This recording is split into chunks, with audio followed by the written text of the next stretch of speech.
Olá, sejam todos bem-vindos, bem-vindas a mais um episódio do podcast Café com Fio. Eu sou André Costa e mais uma vez eu tenho a honra de trazer o Dr. Tiago Pereira para falarmos a respeito de fundos imobiliários, desse mercado aí frenético que não para, cheio de novidades, cheio de situações aí e que realmente é um ótimo ativo, mas que não tem rotina com ele, né, doutor? Seja muito bem-vindo mais uma vez com essa parceria nossa aqui, vindo no podcast.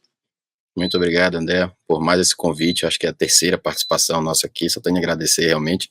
E falar sobre esse tema que a gente gosta bastante, né, que é fundo imobiliário, um dos principais ativos aí é o principal ativo para gerar renda passiva mensal, né, não tem ninguém para competir com ele, mas realmente só agradecer por esse bate-papo e mais uma vez essa oportunidade. Doutor, quais os tipos de fundos imobiliários tem observado aí ultimamente? Eu sei que está num ritmo frenético aí, mas o que você tem acompanhado e tem observado? Então, André, fundo imobiliário, né, como você falou, o tempo todo, o próprio nome já diz, ele é um ativo de renda variável, né, então realmente o tempo todo está apresentando aí variações, mas assim, não tem um ativo específico, não tem uma classe específica que a gente esteja acompanhando. Mantemos o acompanhamento de uma maneira geral, realmente é uma classe bem interessante de se ter em carteira. Então ele vai variando muito, né, conforme as expectativas aí do mercado. Lembrando que o fundo imobiliário trabalha muito com taxa de juros futura, né, então às vezes não, grande parte das movimentações do mercado ela se baseia realmente em alterações de médio e longo prazo. Não adianta tentar ficar adivinhando o que vai acontecer no curto prazo, mas realmente no momento, considerando a taxa de juros elevada ainda, que tem uma tendência de ficar mantida, a gente depois vai falar um pouco mais sobre isso, fundos de tijolos estão realmente com um certo desconto, mas fundo de papel, por outro lado, tem uma tendência de ficar entregando ainda realmente dividendos um pouco mais elevados. Então, assim, no geral, é manter o foco, que a gente sempre fala aqui na diversificação, né? Não adianta ficar tentando adivinhar qual é o ativo do momento, qual é a classe do momento. A gente sempre foca aqui na diversificação, então realmente o ideal é ter sempre uma carteira diversificada e aí ficar observando os movimentos e tentar não ficar adivinhando, é ter uma diversificação para poder a própria carteira vai se ajustando ao longo do tempo e você vai comprando as oportunidades do momento ali, mas no geral, se você tiver diversificado em várias classes de ativos, na média, a sua rentabilidade, o seu retorno vai ser muito mais interessante do que ficar tentando realmente adivinhar o que vai acontecer no mercado, em determinado mês, determinado ano. Então, realmente, o foco maior é realmente na diversificação. Exatamente, né? E não entrar naquela briga, fundos de tijolos vezes fundo de papel. Vamos ter todos na carteira, né, tanto de tijolos quanto de papéis, e surfar ali.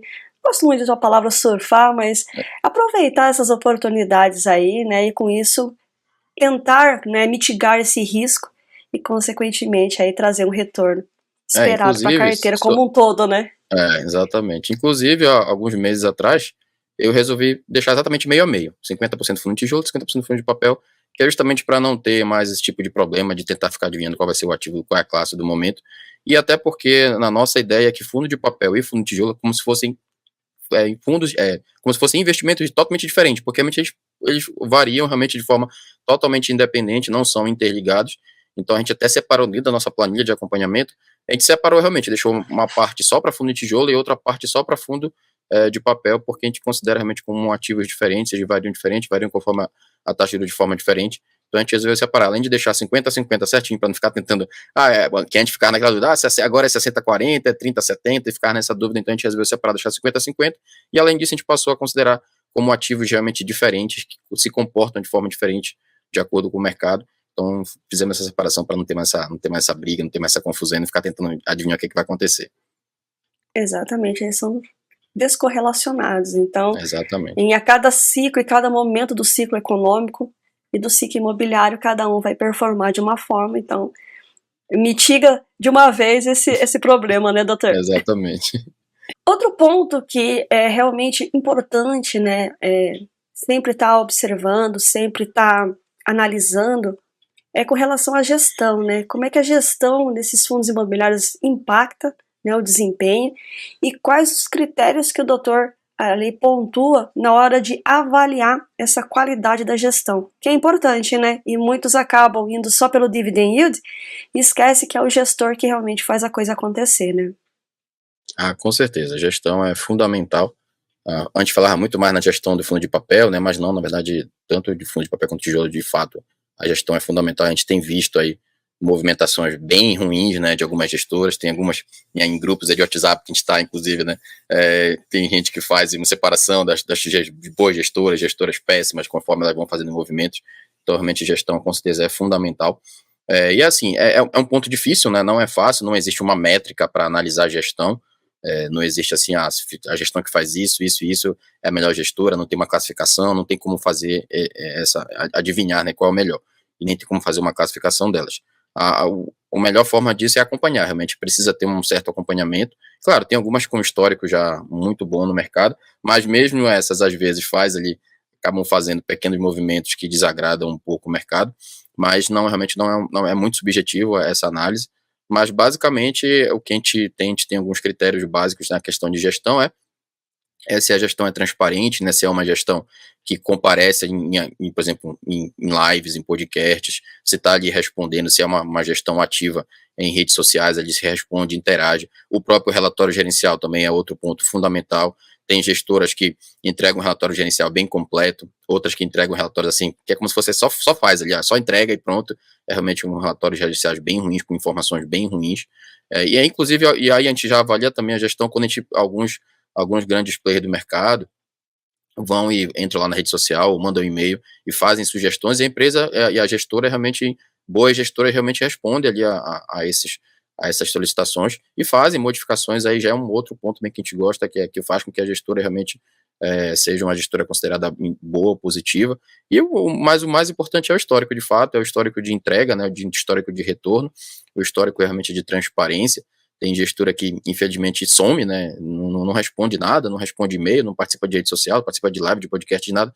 Tem gente que fala que não precisa participar, mas a gente não concorda com isso. Acho que tem sim que ter algum grau de participação, até porque o Fundo Imobiliário cada vez mais ele tá se expandindo por todo o país, cada vez mais já atingimos a marca de mais de 2 milhões aí de investidores, então precisa sim, a gente está em 2024, não é mais a gente não está mais em 1900, em 2000, quando a gente não precisava tanto de transparência, mas agora não, cada vez mais é um tipo de ativo que grupos aí, qualquer informação rapidamente se espalha por todos os grupos, e aí então precisa ter realmente essa transparência.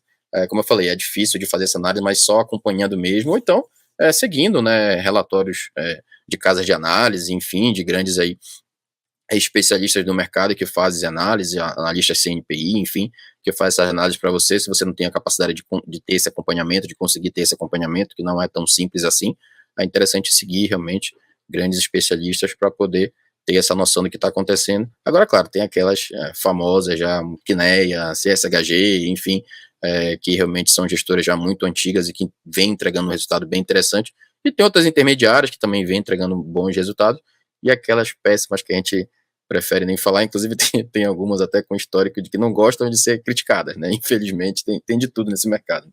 Exatamente, tem algumas que são problemáticas de fato, então não vamos dar audiência.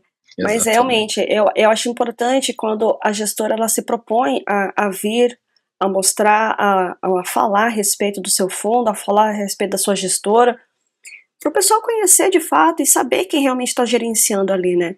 Também são muito avessos ali àqueles que não aparecem. E não só ver o histórico, né, como o doutor bem pontuou, mas ver a questão do relatório, o cuidado que ele tem com relação a isso, as informações que eles colocam, pontuar também as expectativas futuras, então eles colocam ali realmente qual a expectativa para o fundo, se aquela aquisição realmente fez sentido ou não fez ao longo do tempo, então fazer esse acompanhamento. Enfim, tem vários ali pontos que são importantes antes de vocês verem pura e simplesmente esses dados quantitativos, né? Tem que ver ao qualitativo também.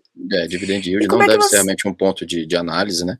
É importante realmente ver. O relatório gerencial, acho que assim, é uma das formas mais fáceis de a gente acompanhar um pouco mais a gestora, né? Essa gestora que entrega um bom relatório, não um relatório qualquer, né? Como a gente falou anteriormente. E que, inclusive, tem algumas que fazem toda uma introdução, né, do mercado. Realmente, ali já é um estudo. Em vez de você estar lendo rede social, procurando notícia, tem relatórios que você consegue ter uma análise global do mercado de forma bem interessante. Bastando ler aquele relatório uma vez por mês, de um relatório de uma de uma boa gestora, você consegue já ter uma boa noção do mercado. E o que você falou também é interessante. Fez, por exemplo, uma aquisição há um ano atrás. Então explica todo o racional daquela aquisição, e quando você vai ler o relatório um ano depois da compra, tudo, você viu que fez sentido tudo aquilo que o gestor falou. Não foi da cabeça dele ali, ele fez toda uma análise para mostrar aqueles resultados, e o resultado pegou e se mostrou no tempo. Então realmente é um ponto bastante interessante de você fazer esse acompanhamento. A abordagem da diversificação, né? Falamos bastante em diversificação, falamos dessa importância, né, que é o último almoço grátis, mas eu vejo que não tem nada grátis no mundo como um todo, mas esse é um aproveitamento para justamente mitigar, né, os riscos, né? O doutor falou que tá 50-50, mas dentro desses 50-50 ainda dá para fazer uma diversificação, né, dentro da Com carteira. certeza. Com Como é que o certeza. doutor tem visto isso? Então, dentro, por exemplo, fundo de tijolo tem ali as classes básicas, né? São shoppings, lajes corporativas, renda urbana, que é um ativo, um setor que a gente gosta bastante, mas que infelizmente tem basicamente 2 fundos, né? Tem um terceiro aí crescendo, um quarto bem pequeno ainda, mas basicamente tem 2 fundos, mas é um setor que tem muito potencial. A gente acredita que realmente no setor de renda urbana é um setor que bem interessante mesmo, com possibilidade de diversificação geográfica, inclusive, por todo o país muito boa. Então, shoppings, galpões, lajes corporativas e renda urbana são os 4 setores assim básicos do fundo de tijolo. E aí entra o desenvolvimento, que aí mescla um pouquinho ali, e alguns consideram inclusive desenvolvimento como um ativo também, uma classe separada. Aí tem setores que a gente não gosta e que a gente não sugere que tenha em carteira, como o hospital, que é um ativo, um setor muito complicado, muito processo, enfim, é difícil de analisar. Tem também, por exemplo, cemitério, um ativo de cemitério que também é algo que não faz sentido, mas basicamente, assim, uma carteira básica teria shopping, galpões logísticos, renda urbana e lajes corporativas. Agora, dentre esses 4, os 3 primeiros aí, galpões, lajes e galpões, shoppings e renda urbana, eu acho que tem que fazer parte de toda a carteira do investidor. Lajes corporativas é um tipo de ativo um pouco mais complexo de se analisar, já não era tão bom assim, com a pandemia, aí veio a história de home office, veio a história de mesclar, né, uma parte home office, outra parte no escritório. Então, realmente, apesar de ter tido um crescimento interessante nos últimos 2 anos, aí 2 anos, vem melhorando o preço por aluguel, o aluguel do metro quadrado, né, nas principais regiões de São Paulo, mas ainda assim a gente vê muita vacância. Ontem mesmo eu li um relatório que falava de uma vacância média em torno de 20% nas regiões ali secundárias, até mesmo nas regiões principais a gente ainda vê uma vacância um pouco elevada. Então, assim, é algo que demora muito para dar resultado, 2, 3, 4, 5 anos para ter resultado. 2019 e 2020, na verdade, seria o ano, teoricamente era para ser um dos melhores anos em termos de laje corporativa, mas aí, infelizmente, veio, né, a pandemia e destruiu com essa possibilidade de crescimento. E daí, então, já estava uma tendência de crescimento, mas tinha uma ideia de uma explosão em 2020, mas piorou tudo, e desde então, basicamente, não se recuperou ainda. Agora está começando a dar sinais de recuperação, mas nas principais áreas, né, da região de São Paulo, mas nas áreas secundárias ainda está realmente a vacância muito elevada. A gente tem alguns ativos ainda com vacância, realmente uma vacância histórica, né, de 20%, 25%, e acaba se tornando um pouco mais difícil de analisar. Então, tem até grandes players aí do mercado que até nem gostam mesmo de laje, não tem laje de carteira, por conta de toda essa dificuldade de análise. Então, basicamente, shopping, a maior parte da minha carteira aí que a gente sempre sugere para os nossos alunos, nossos mentorados, é a questão de ter basicamente shopping, galpão logístico e renda urbana. E aí vai fazendo uma mescla entre esses ativos. Aí, em termos de quantidade, a gente tem mais galpões logísticos e mais shoppings, né? Galpões logísticos até um pouco mais. Em renda urbana, como eu falei, infelizmente tem poucas opções. Então a gente vai procurando diversificar. E aí ainda tem, até esqueci de citar, os híbridos, né? Que são aqueles fundos que mesclam, né? Um pouco de laje, um pouco de shopping, um pouco de galpão, enfim. Então também é um tipo de ativo que a gente pode ter. Em vez de ter, por exemplo, lajes isoladamente, a gente pode ter um fundo híbrido que tem participação em lajes, mas que acaba diluindo um pouco essa participação, colocando outros tipos de ativo em carteira, que aí então acaba tendo um retorno até interessante. Na média, como eles vão mesclando ali vários tipos de setores, eles vão se adaptando também conforme o momento, e aí daí a gente já vê também a qualidade da gestão de fazer esses movimentos em momentos interessantes. Então, seriam ali realmente esses setores básicos, a nossa carteira basicamente é formada. Tem um pouquinho de lajes, mas a gente até sugere menor percentual realmente para quem está começando agora, ou até mesmo para quem já tem um pouco mais de tempo, mas que de mercado, mas que não consegue acompanhar muito bem. A gente até sugere um percentual bem reduzido em lajes, ou até mesmo não ter, ou se tiver que ter em laje, seria de forma através dos ativos híbridos, que aí sim, acho que é uma forma mais interessante de se ter essa exposição. E os multi-estratégia e em relação aí aos fundos de papéis, o que o Ah, doutor sim. tem visto? Então, multi-estratégia, na teoria, né, tá muito bonito, mas na prática ainda é basicamente um fundo de papel, né?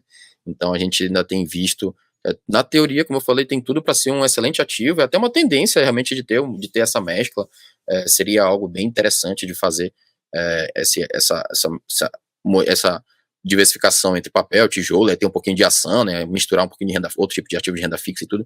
Na teoria é muito bonito, os estudos mostram na teoria que seria bem interessante, mas na prática o que a gente ainda vê dos multi-estratégicos, eles são basicamente fundos de papel, fundos ali atrelados a CRIs, então tem um ali se destacando um pouco mais, mas aí já fez movimentos que não agradaram muito o mercado, então ainda é algo que a gente ainda vê ali fica um pouco de pé atrás, um pouco de receio, porque realmente ainda não se provaram no tempo, são muito novos ainda, 2 anos aí de mercado, acho que não sei se chega a ter mais de 2 anos aí o principal ativo desse setor de multi-estratégia, então acho que precisa dar um pouco mais de tempo e ver como é que o gestor vai se adaptar e deixar eles começarem a ser multi-estratégia de fato, né, porque por enquanto, como eu falei, só são fundos realmente de papel. E em relação a fundo de papel, basicamente a gente tem a divisão clássica, né, entre high grade, middle risk e high yield, e entre os três, high yield, a gente já parou de investir já faz um tempo, então muito problema, os principais fundos desse setor, fundos realmente extremamente problemáticos, extremamente concentrados em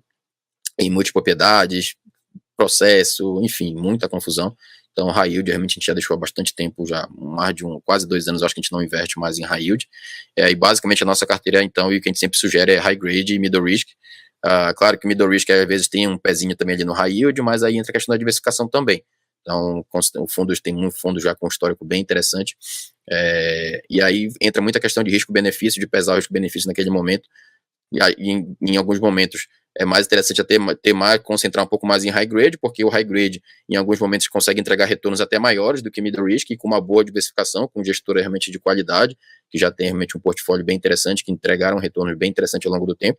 Então, no geral, na nossa carteira atualmente a gente procura manter também 50-50, high grade e middle risk, mas para os alunos que estão chegando, para quem a gente começa a montar uma estratégia, a gente até foca um pouco mais em high grade, considerando realmente o risco-retorno deles ainda está um pouco mais interessante do que os middle risk, e os famosos também middle risk também passaram ali, ainda estão no momento de bastante instabilidade no mercado, tem poucas opções de middle risk que hoje, para começar a investir, não seriam tão interessantes assim. Para quem já está um pouco mais de tempo, de repente consegue acompanhar um pouco mais, pode de repente fazer algumas movimentações, pode ser interessante ter um pouquinho mais de middle risk, mas para quem está começando ou não tem muito tempo de acompanhar, eu diria que daria para focar um pouco mais em high grade, considerando realmente o risco e retorno, como eu falei. Eles estão entregando um resultado bem interessante, tem uma tendência de entregar um retorno bem interessante, e aí dentro da classe de fundo de papel e dentro dessa divisão ainda tem a divisão clássica em IPCA, CDI, GPM bem menos hoje em dia, mas ficou muito famoso em 2020, 2021, mas basicamente também é CDI, IPCA, e aí a ideia é procurar também manter um certo grau de diversificação entre os dois, ter um pouquinho de cada, momentos CDI entrega mais, outros momentos IPCA entrega mais. No geral, hoje em dia, o retorno é muito semelhante entre IPCA e CDI, porque o CDI está se mantendo ali em torno de 10%, então um pouco mais acima do que esses 10%, e o IPCA também na média de 4%, com mais os 6, 7%. Então, no geral, atualmente, com exceções ali, claro, de acordo com a habilidade também do gestor, né, a gente volta ao ponto da gestão, do fato que é tão importante, e aí então tem pequenas oscilações de retorno.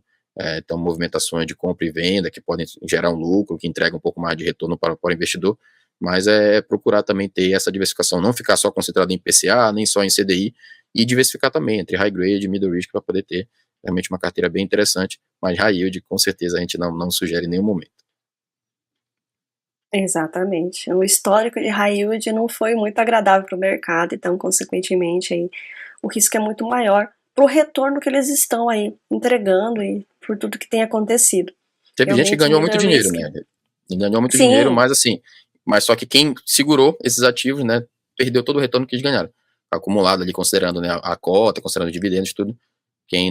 Aí entra aquela questão que a pessoa não acompanha, não sabe o que está acontecendo às vezes, que boa parte dos investidores realmente isso, segue às vezes carteiras recomendadas, ou segue alguns grandes plays, aí se não fez o movimento, ficou com prejuízo, né? Ficou com grande prejuízo, inclusive. E também vem aqueles vieses, né, das finanças comportamentais, ele fica agarrado, não, uma hora fica naquela esperança, né, uma hora a coisa vai Fazer o, mudar, né, fazer o e preço geralmente médio, aproveitar para fazer preço médio, que é outra, isso, algo que totalmente não faz sentido nenhum, né? exatamente, até porque preço médio, pessoal, é só para a Receita Federal, não é um Exatamente. parâmetro para outros É tipos uma de... vez por ano só, e olha lá. E olhe lá. Então, se você está com prejuízo de um fundo que perdeu totalmente aqueles fundamentos, vá, venda no prejuízo mesmo e vai alocar em algo que realmente vai te fazer ter um retorno ali no médio e longo prazo muito mais interessante do que você ficar ali acumulando ou tendo aquela esperança, né? Aquela eterna esperança brasileira de que a coisa vai mudar. E não vai mudar. Então, por isso é importante também acompanhar, mas ver por que você investiu, né? Ah, eu investi por isso e por isso e por aquilo. Não tem mais esses fundamentos ali, se desfaça e vai para outro ativo que seja muito mais interessante. Realmente, sempre mitigando, né, doutor, o risco versus o retorno. Essa de fato é a lei, né? Não tem outra lei básica é essa, é a diversificação sempre, só a diversificação salva, como a gente sempre fala. Exatamente. E qual que é a sua visão sobre o mercado de FIIs comparado com outros tipos de investimento? Eu sei que o doutor também investe no exterior, também investe aí em outras classes. Qual que é a sua visão do mercado de FIIs comparando com os demais? Isso aí é um outro ponto de muita briga, muita confusão aí em rede social. Tem os defensores aí de fundo imobiliário, defensores de ação, defensores de exterior, e aí falam, não, agora é hora de investir no exterior, agora é investir em ação, não. E aí, justamente por mais esse ponto, a gente também não fica nessa briga, não entra nessa briga, e foca na diversificação. Então a gente tem um pouco de cada, momentos vai oscilar realmente, uma hora uma classe de ativo performa melhor, outra hora é outra classe. Então, para evitar esse tipo de problema, a gente mantém a diversificação. Então, dentro de fundo imobiliário, como eu falei, a separação entre fundo de papel e fundo de tijolo, para poder também evitar esse problema de ficar tentando adivinhar qual vai ser o melhor ativo. E aí, então, a gente investe também parte do nosso patrimônio em ações. E aí, dentro das ações, no caso, das ações brasileiras, né, também dentro da classe de ações, a gente faz a diversificação entre os principais setores. Tem um percentual também no exterior, para justamente proteger um pouco também da nossa carteira do risco Brasil, e ter a diversificação global, realmente, nas grandes e maiores empresas aí do mundo todo, e aí a gente não foca, por exemplo, só nos Estados Unidos, a gente tem uma parte de participação em Europa e outros países, enfim, então isso tudo por meio de ETFs, que é uma forma que a gente gosta muito mais de investir do que ficar tentando também adivinhar, tentar fazer stock pick, que é aquele movimento de ficar tentando adivinhar qual a melhor empresa, comprar um ativo específico, então a gente prefere investir através de ETFs que fazem já essa diversificação para a gente, então só escolhe ali a estratégia que seja adequada à sua necessidade e faz então essa diversificação. E aí, inclusive, tem também um pouquinho de criptomoedas, porque também não dá para deixar de fora aí um pouquinho dessa participação em criptomoedas, porque realmente é um tipo de ativo também que é totalmente descorrelacionado, né, com o mercado. Então, para evitar qualquer problema, a gente tem realmente a nossa carteira diversificada em todas essas classes de ativos. Especificamente a gente não tem renda fixa, mas isso aí é algo que a gente não recomenda para todos. Então a nossa parte de renda fixa é só basicamente reserva de emergência, então a gente nem considera como investimento. Então a gente não tem renda fixa, mas dá sim, com certeza, para a maioria das pessoas é bem interessante ter um percentual em renda fixa também. E a gente está num momento bem interessante, já teve até um pouquinho mais, mas ainda está num momento bem interessante de retornos aí, considerando IPCA mais 6, que é um retorno que é difícil de bater, né, com outras classes de ativos. Então, também ter renda fixa é bem interessante. A gente não tem, mas é uma estratégia nossa, é 100% renda variável, mas não recomendamos para a grande maioria das pessoas. Então, realmente ter essa diversificação para evitar qualquer problema e aproveitar para surfar, né? Como você falou, eu não gosto muito do tema, também praticamente não gosto muito, mas para aproveitar os momentos de variação. Então, em determinado momento você consegue comprar mais fundo imobiliário, outro momento você consegue comprar mais ação, depois vai para o exterior e assim você vai comprando. E é por isso que a gente utiliza a estratégia de rebalanceamento, de alocação de ativos, em que a gente utiliza uma planilha para isso e a própria planilha já vai nos orientando. Olha, agora é o momento de comprar tal coisa, outra hora é o momento de comprar tal classe de ativo. Infelizmente o dinheiro ele é finito, né? Não dá para comprar tudo ao mesmo tempo, mas a gente vai então seguindo para tentar manter mais ou menos ali os percentuais pré-definidos e dessa forma a gente sempre teoricamente está comprando o que está mais descontado, considerando essa estratégia de alocação de ativos, que é uma estratégia que já historicamente se provou bem interessante. E assim a gente vai seguindo e vai focando no aporte que é o mais importante. Não tem essa de adivinhar o melhor momento, Não, né? não O tem importante é adivinhado. você estar exposto nos diferentes ativos, nas diferentes classes e, consequentemente, aí sim, você vai mitigando o risco, escolhendo Já bons depois, é, ativos, né? Você escolhe bons sim, ativos, né? Mas não tentar exatamente. adivinhar ali o momento. Até porque estudos já provaram que quando você fica de fora do mercado nos melhores momentos, você perde grandes retornos, né? No médio e longo prazo. Então, o importante é sempre estar exposto ao mercado, claro, tentando escolher os melhores ativos. Claro, você não vai acertar todos, né? Nem a Nova Magalu, não pode nem falar de Nova Magalu mais, né? Porque agora ficou um retorno horrível, mas não vai ficar procurando em Nova Magalu aquela ação, aquela empresa, aquele fundo. Fundo imobiliário, então, nem se fala, né? Porque fundo imobiliário não é um ativo para ter essas grandes valorizações. Fundo imobiliário basicamente é para gerar renda passiva mesmo e acumulando cota, virar um acumulador de cota mesmo para gerar renda passiva. A gente até não gosta também da estratégia de ficar girando o patrimônio do fundo imobiliário. Tem gente que faz, tem gente que ganha, tem retorno interessante, mas aí entra naquela história é, do risco-retorno também e entra na história de que, poxa, você não está acompanhando. No meu caso, por exemplo, médico, as pessoas que a gente acompanha, médicos, outros profissionais de saúde liberais, estão ali trabalhando de manhã e de tarde e não abre home broker. Aí vão ficar tentando fazer day trade com cota de fundo imobiliário, sendo que o principal fonte de renda deles vem do trabalho. Então, não adianta a gente tentar ficar ganhando aquele 0,5%, aquele 1% a mais, se o foco maior dele é em trabalhar mais para poder aportar mais. Até porque aporte vai ganhar no médio e longo prazo se você aportar cada vez mais. Mesmo que não seja aqueles melhores ativos, mas se você tiver uma carteira diversificada com um aporte bom e manter a consistência também, que é o mais difícil, né, de manter essa consistência, na média, no médio e longo prazo, você vai ter retorno muito mais interessante do que quem fica girando o patrimônio o tempo todo e com R$ 100, por exemplo, ganha R$ 100 aqui, ganha R$ 50 ali, e no médio e longo prazo não vai ser esse dinheiro que vai gerar grandes patrimônios no médio e longo prazo. Então, a gente foca mais realmente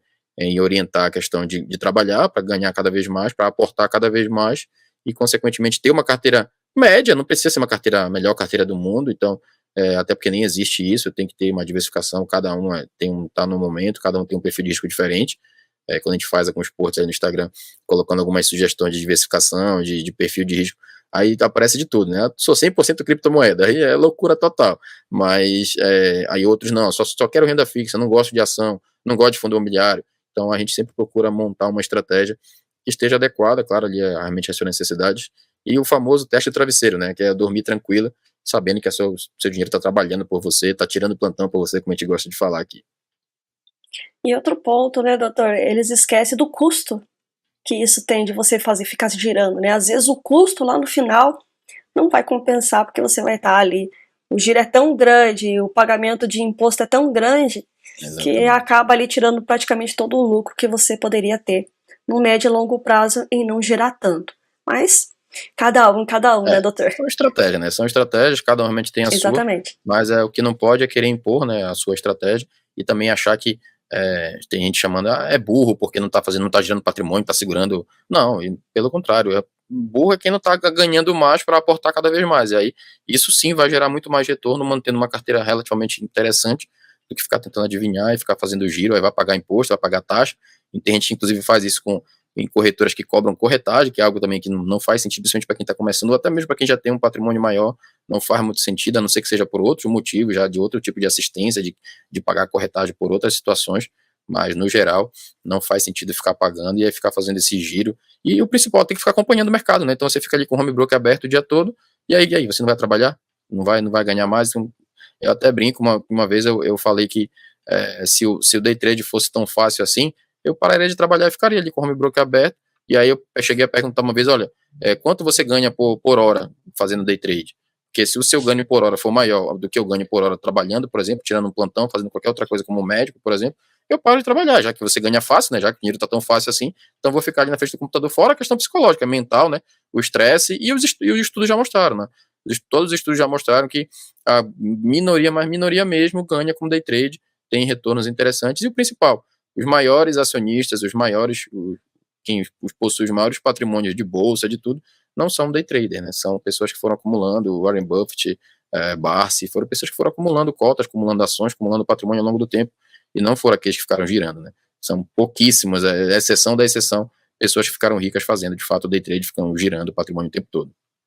Exatamente, o percentual é muito baixo, por tanto de estresse e o tanto de, né, de pessoas aí que a gente vê no mercado que É acaba uma perdendo profissão, né? É uma patrimônios. profissão. Se você quiser É uma fazer, isso é uma profissão. profissão. Então, aí, se você quiser virar profissional do mercado, aí tudo bem. Mas se você que é Sim, médico, advogado, engenheiro, qualquer outra profissão, e quer ser day trader, aí não dá. Aí não vai combinar, a possibilidade de você perder dinheiro é muito maior. exatamente. Tem que ter um acompanhamento ali extremamente rigoroso e entender realmente essas tendências ali. E até Por porque falar em você tendência. tá disputando contra grandes corporações, empresas que têm robôs que fazem milhares, milhões de combinações por segundo, e você, ali no seu computadorzinho sozinho, acha que vai conseguir vencer o mercado, né? Exatamente, tem mais essa. E de fato, cada vez mais estão utilizando, né, Sim. a tecnologia Inteligência para. artificial, exatamente. Exatamente, exatamente. Mas falando em tendências, né, como é que o doutor tem visto aí as tendências atuais e futuras para esse mercado no Brasil, né? Como o doutor disse, já somos mais de 2 milhões, na verdade um pouquinho mais de 2 milhões e 700, né, mil Uhum. investidores de fundos imobiliários, fora os de ações. Mas como é que tem visto, né, já que o crescimento de fato ocorreu nos últimos anos, né? Sim. Mas como é que o doutor tem visto essa tendência para os próximos aí? Então, foi até algo surpreendente, né? A gente está quase aí batendo realmente a casa dos 3 milhões, né?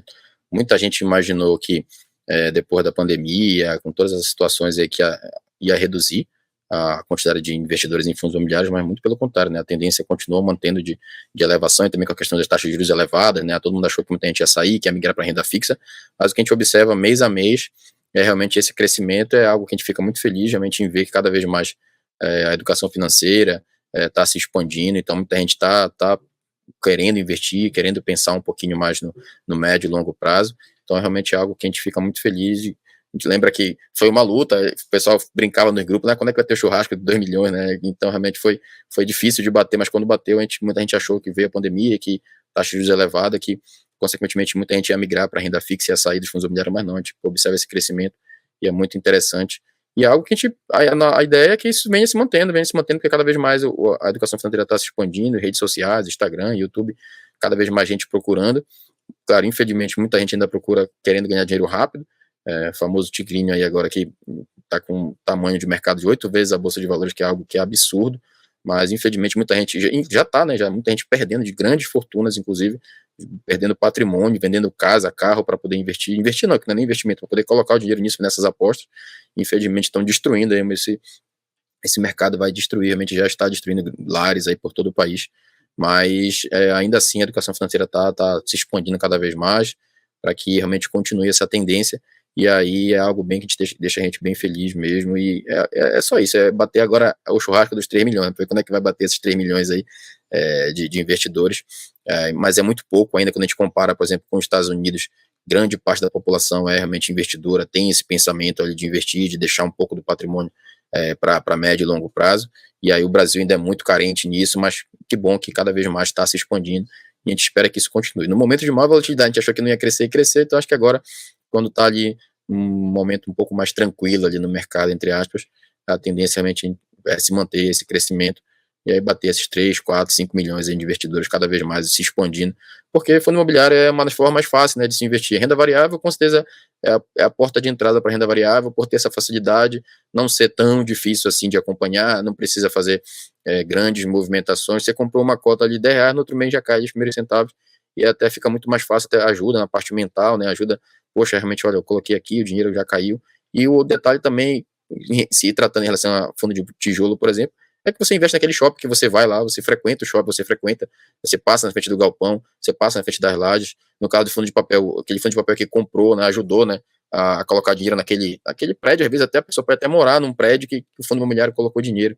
E realmente é bem interessante essa proximidade, diferente de uma empresa, né, você não consegue entrar numa grande empresa, numa fábrica grande, assim, são poucos que conseguem.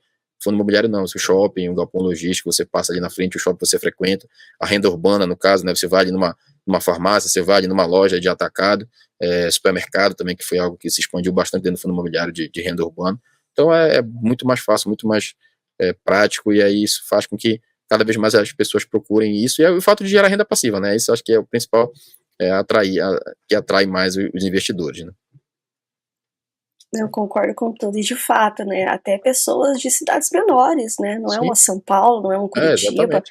Por exemplo, um fundo de renda urbana comprou agora, né, o imóvel, que é de uma das lojas pernambucanas, inclusive um da minha cidade, então eu falo assim, agora eu vou entrar, e olha que isso aqui, eu tenho uma Exatamente. lajotinha aqui, viu, eu tô recebendo uma Exatamente. lajotinha aqui de aluguel. Então é muito interessante, e realmente melhora ali, né, estimula, né, a parte mental, né, do investidor, né, poxa, comprei aqui, já recebi ali, diferente de eu ter que comprar um imóvel, juntar muito dinheiro, ou mesmo que seja financiado, vou pagar muito mais por aquilo, ou para alugar, enfim, você ainda paga imposto de renda ali quando você recebe os aluguéis, e demora, né, tem a vacância, né, até você ficar pronto, até você alugar, se você está comprando para esse intuito. E no fundo imobiliário não, no próximo mês ali, ou dependendo, né, da Datacom, no Até no mesmo mesmo mês mês, você já exatamente. recebe, você Exatamente. recebe. Então isso acaba estimulando bastante os investidores e de fato, infelizmente, o Brasil ainda continua com essa mentalidade de querer ganhar as coisas para ontem, né? É. E é um absurdo esse joguinho, né? Esses jogos de E aposta, não é estimulado, só né? Tá ele. sendo cada vez mais estimulado, infelizmente, no que é pior. Exatamente.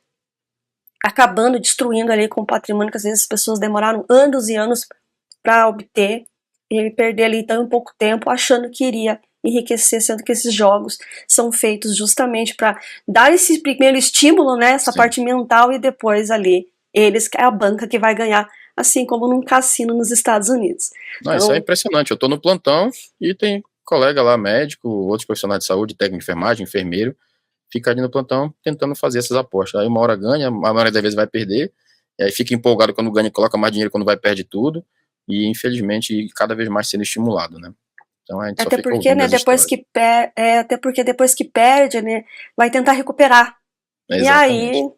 aí tá feito todo É que nem a a história do preço problemática. médio nos ativos de fundo imobiliário, por exemplo, né? Ação, fundo imobiliário. Você fica ali tentando, vou baixar meu preço médio, vou baixar, vou aproveitar.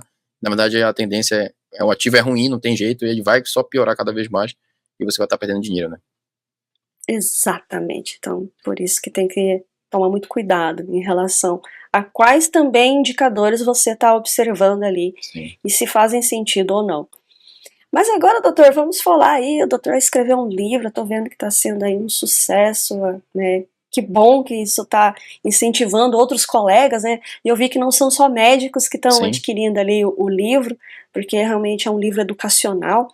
Mas eu queria que o doutor comentasse aí de onde surgiu a ideia, como é que foi todo esse processo, realmente do que se trata esse livro. Esse é um momento merchan do seu livro, doutor. Então, a gente está aqui com o nosso, aqui, ó, o nosso livro Manual Prático de Finanças e Investimentos para Médicos.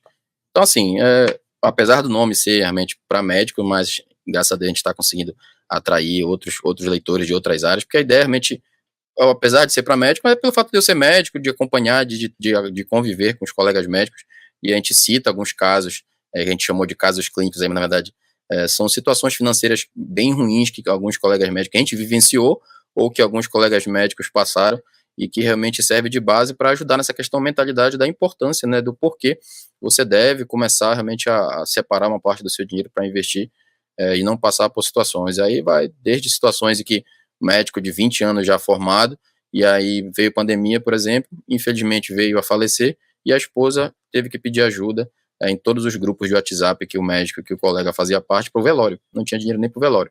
Então, 20 anos de formado, ganhando bem, sabe muito bem, não adianta achar que não, mas médico ganha bem, é um dos maiores salários.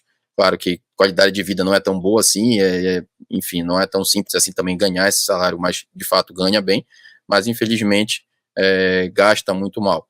E aí traz então esse tipo de situação, até outras situações, como por exemplo uma outra colega que não tinha plano de saúde, e aí sofreu um acidente, e aí teve que ir para o hospital público e ficou ali entre a vida e a morte, e teve que ir para o hospital público, e o hospital público assim de péssima qualidade, não pelos profissionais em si, mas por conta da estrutura mesmo, não ter estrutura, material, médico, medicamento, os colegas conseguiram, graças a Deus, fazer com que desse tudo certo para o caso dela, depois conseguiu transferência, tudo, teve toda uma mobilização, mas correu o risco, né, que a gente chama de risco da ruína, né, correu o risco de perder, o que adiantava ter investido na carreira, ter se tornado ali uma médica de referência, mas cometeu esse erro básico, né, da questão de não ter um plano de saúde, por exemplo, que muita gente acha, não, é para que ter plano de saúde, não faz sentido, qualquer coisa eu gasto ali no eu pago particular, a gente sabe que eu trabalho, por exemplo, em UTI, uma internação em UTI, 50, 70 mil vai rapidinho, em 2, 3, 4 dias, então, tem casos aí de fazendeiros, por exemplo, não tenho plano de saúde, sou fazendeiro, tenho milhões na conta, e aí interna numa UTI e paga ali uma conta de 1, 2 milhões e às vezes morre, e aí fica para a família a dívida, e acaba que depois a dívida vai para a União porque não consegue pagar, e aí consegue destruir rapidamente com o patrimônio. Então, por todo esse histórico, e o principal, os médicos e demais profissionais, né, de saúde, são alvos fáceis são alvos realmente muito fáceis de profissionais, né, entre aspas, aí que a gente cita, caso ali infelizmente, de assessores, tem assessor bom, mas no geral, infelizmente, o foco deles é bater meta, orientar, colocar o dinheiro em péssimos produtos, gerentes de banco também, e aí que ficam fazendo aquelas famosas recomendações ali de COI, título de capitalização, até mesmo poupança, CDBs ali que travam o dinheiro do investidor, LCI, LCA, ainda mais agora com a mudança nova, né, que agora aumentou o prazo ali para poder fazer o resgate da liquidez. Então, tudo isso foi passando, considerando todas essas histórias, a gente começou a pensar nessa possibilidade de escrever, então, e começar a colocar isso para mostrar para os demais colegas da importância, né, realmente de se investir. O foco não é ensinar qual ativo investir, compra ali tal fundo, compra tal ação, não, a ideia do livro não é essa, é realmente gerar essa mentalidade, mas claro, a gente fala sim sobre as principais classes de ativos, onde o médico e os demais profissionais podem investir e onde não investir. A gente também sugere para que não invista e mostra o porquê, mostra estudos, mostra gráficos, mostra histórico, dizendo por que você não deve investir, né, em outras classes de ativos. Então, realmente, a ideia foi essa, e graças a Deus a gente está conseguindo aí, já estamos com livro em todo o Brasil, em todos os estados, tem pelo menos um livro nosso aí já, realmente está muito feliz. E como você falou, não é só para médico não, a base é para médico, porque, como eu falei, sou médico e tudo mais, os conceitos são básicos, servem para todo mundo, né? Então a gente já tem contador, advogado, engenheiro, enfermeiro, outras áreas que já adquiriram nosso livro, que a gente está tendo um bom feedback, porque realmente a ideia é mostrar a importância da educação financeira, a importância de ter essa organização das finanças, de começar a pensar na questão da acumulação de patrimônio, de pensar que você pode sim em acumular, mas também você pode viver ao mesmo tempo, não adianta só guardar dinheiro e achar que vai só usar o dinheiro na velhice, não, você deve sim aproveitar também o seu momento, deve aproveitar as oportunidades, viver ali com a família, viajar, e desde que você tenha uma estratégia bem adequada, consiga organizar suas finanças, você consegue fazer tudo isso de forma tranquila. Claro que quem tem mais renda consegue, teoricamente, conseguiria isso com mais facilidade, mas na prática não é isso que a gente vê, quanto mais renda, mais gasta, e até agora, recentemente, a gente teve dois atendimentos aqui de colegas devendo centenas de milhares de reais em financiamentos estudantis, financiamentos até da faculdade, que ainda estavam devendo, fizeram a faculdade particular e não conseguiram pagar, ou então financiamentos ali, às vezes de carro, aí colegas que compram agora multipropriedade, achando que está investindo dinheiro, mas eu vou botar para alugar e vou ganhar dinheiro. Uma colega agora recente comprou simplesmente, não bastou comprar uma, ela comprou 6 cotas de uma multipropriedade aqui famosa no estado, achando, não, mas eu fiz um bom negócio, porque eu vou botar para alugar, e vou conseguir ter o retorno. A gente sabe que não é isso, né? Os fundos imobiliários, os gestores com várias cotas, com vários investimentos nisso, estão tendo problema. Imagina uma pessoa física tentar fazer esse tipo de investimento, né? Então, infelizmente, a ideia foi essa, é realmente mostrar que precisa ter um pouquinho de organização, precisa parar ali, organizar o orçamento, ver para onde que está gastando, onde é que está entrando, onde está saindo dinheiro. A gente começa, depois que a gente começou a escrever, começou a ter alguns feedbacks de pessoas que não sabem nem para onde o dinheiro vai, não sabem nem quanto ganha. Muitos não sabem nem quanto ganha, vai ali, vai deixando passar o mês, né? Vai deixando passar, o que entra, vai gastando, entra e sai. E no final a pessoa não sabe nem quanto ganha, e muito menos quanto gasta, e quando vê, no final já está devendo bastante. Então essas foram as ideias do livro. Como eu falei, não é um livro para olhar, aperte no botão tal, clique no botão tal, como escolher a melhor ação, o melhor fundo imobiliário, não, a ideia não é essa.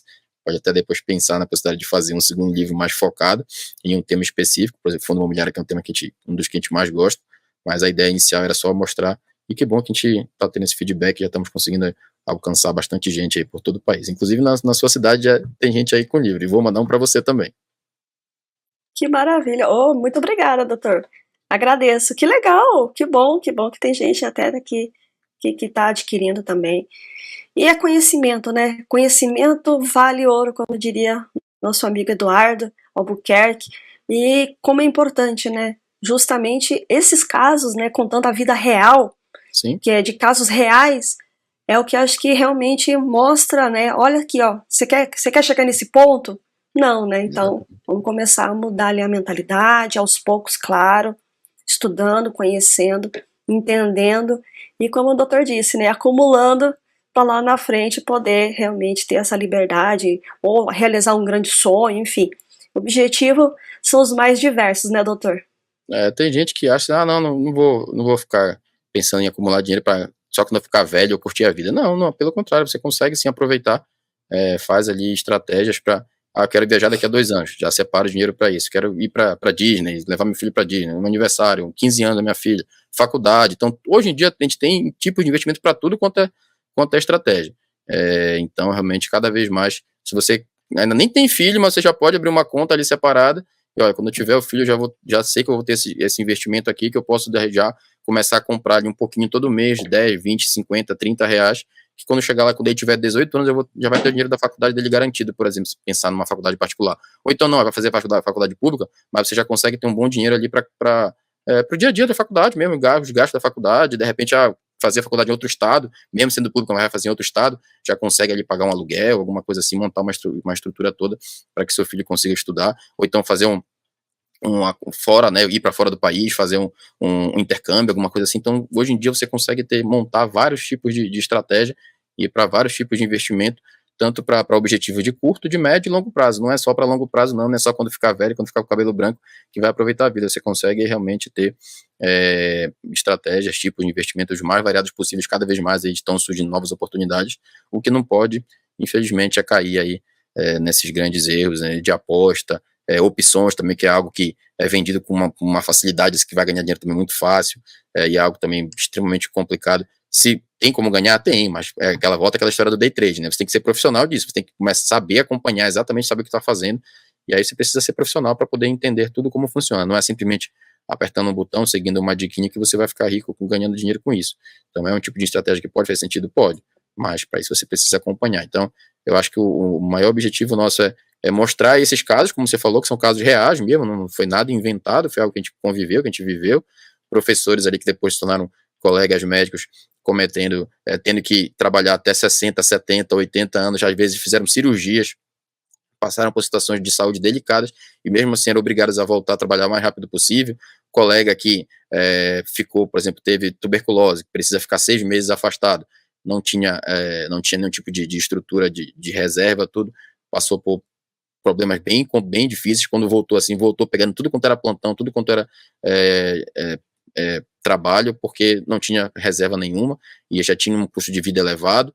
Então realmente são essas situações que fazem com que a gente esteja tendo, graças a Deus, aí um bom retorno, porque a gente está citando os casos e está mostrando, né, botando aquela pulguinha ali atrás da orelha, colocando aquela ideia, poxa, realmente, olha, se eu me organizar, dá para fazer, se eu começar a fazer assim, dá para começar a me organizar, dá para pensar nos filhos, dá para pensar em, de repente, uma viagem, alguma coisa assim, não dá para simplesmente ir empurrando com a barriga a vida, né, deixar a vida me levar, como diria nosso Zeca Pagodinho, porque realmente dá para ter uma organização, e aí, graças a Deus, a gente está tendo esse bom feedback aí, com uma linguagem bem simples.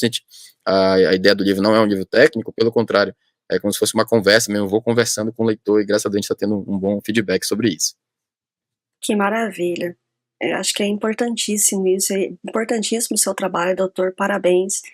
E que venha com muito sucesso, mais sucesso que já está tendo, e que mais pessoas, né, comecem realmente a encarar o investimento como algo fundamental, né? Educação financeira é importantíssimo, e as finanças, né, como o doutor pontuou, ela é o que realmente é uma das mais importantes dentro das áreas, porque ela vai interferir em todas, sem Sim, exceção, né?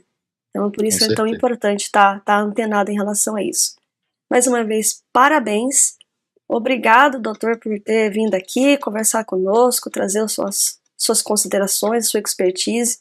Sei do seu trabalho, gosto muito desse bate-papo que a gente tem. E gostaria então que deixasse as suas considerações finais para esse público nosso, né, não só no Brasil, mas também no exterior, no podcast. E também as mídias sociais, planilha, que o doutor quiser deixar, link também aí para o livro, fique à vontade. Depois eu vou deixar aqui na descrição, pessoal. Perfeito. Então, é só agradecer, André, por mais essa oportunidade de bater esse papo. É realmente um papo bem interessante, bem legal, realmente bem construtivo. falar realmente da importância da educação financeira, né? A gente falou aqui basicamente sobre fundo imobiliário, mas fundo imobiliário é só um tipo de ativo, né? Você tem várias classes de ativos e várias estratégias, de acordo, realmente, como eu falei, com seus objetivos, com as suas necessidades. Não existe uma estratégia perfeita, não há essa é a melhor, e também uma sugestão, uma dica nossa é evitar seguir dicas, né? Realmente é procurar ali acompanhar, entender como as coisas funcionam. Se você quer estudar, estude, procure realmente grandes players do mercado, mas que tenham ali uma base de conhecimento, que sejam profissionais certificados, que também é algo importante, né? Fundamental. Inclusive, por isso, um dos motivos que fez a gente tirar a nossa certificação foi justamente para não ser qualquer um, né? Não é simplesmente qualquer um que está falando, a gente tem uma certificação, a gente é habilitado para falar sobre investimentos, e aí procurar seguir pessoas que sejam certificadas, que tenham habilitação para fazer isso, e aí, se não, se quer acompanhar, acompanha, mas desde que sejam realmente esses profissionais, ou então, simplesmente paguem consultorias, mentorias, enfim, já que se você não quer ter tempo, não quer aprender, procure ajuda realmente de quem possa lhe ajudar nesse sentido. E procure ler, lá, nosso livro aqui está à disposição, a gente depois deixa o link aqui abaixo, e basicamente nosso Instagram é o @drtiago, inverte, tudo junto, a gente vai colocar aqui também abaixo depois o link, e aí se quiser seguir a gente está aqui à disposição, mas realmente a mensagem final é essa, procure se educar financeiramente. Fundo imobiliário é realmente um dos melhores ativos para começar na renda variável, são realmente muito estimulantes, psicologicamente você fica muito mais tranquilo quando você investe em fundo imobiliário e você tem aquela renda passiva ali já caindo até de repente no mesmo mês, né, como a gente falou, dependendo da datacom do fundo imobiliário, então realmente é um tipo de ativo de excelente qualidade, mas não jamais focar 100% em apenas uma classe de ativo, tem uma diversificação, renda fixa, fundo imobiliário, ação, exterior, se for o caso, criptomoedas, se for o caso, para quem já tem um perfil um pouco mais arrojado, consegue acompanhar um pouquinho mais, mas é focar na diversificação e jamais ter 100% do seu patrimônio em uma só classe de ativo, não acredite em 100% de nada, e, claro, deixar de pensar em dinheiro rápido, em dinheiro fácil, em aposta, em bet, em nada disso, em tigrinho, porque é algo que você vai ter problema. Você pode ganhar no começo, a ideia é justamente essa, né? Você ganha no começo, eles estimulam que você ganhe ali um pouquinho no começo, principalmente quando você segue ali, às vezes famosos de redes sociais, que tem aquelas contas demo, famosa conta demo que entregam retornos altos no início, mas que depois não tem como, não existiria dinheiro tão fácil assim. Se fosse todo mundo ganhar, todo mundo ganharia e a uma hora não ia dar certo. Então, vários casos de pirâmide já no mercado por conta disso. Então, evitem qualquer tipo de dinheiro fácil, porque simplesmente não existe, não existe. Acima de 1% ao mês, já duvide. Não tem como. Falou qualquer coisa acima de 1% ao mês, já duvide. Até o próprio 1% ao mês já não é tão fácil, né, de conseguir. Imagina 10% ao mês. Então, não esqueça isso, esqueça isso. Exatamente, a matemática financeira não permite. Exatamente. O valor que é prometido é algo estratosférico, então realmente desconfie de algo que regulado já é difícil de entregar. Imagine algo aí tão estrondoso assim. Se fosse assim, todo mundo ficaria milionário, né? Da noite para o dia. E não é assim. Os maiores investidores demoraram 40, 50, 60 anos aí para realmente ter a fortuna que tem hoje. Exatamente. Mais uma vez, doutor, obrigada por ter vindo aqui conversar conosco. E, pessoal, até o próximo episódio aí do podcast Café com Fi. Tchau, tchau. Tchau, tchau, doutor. Até mais. Obrigadão. Até a próxima.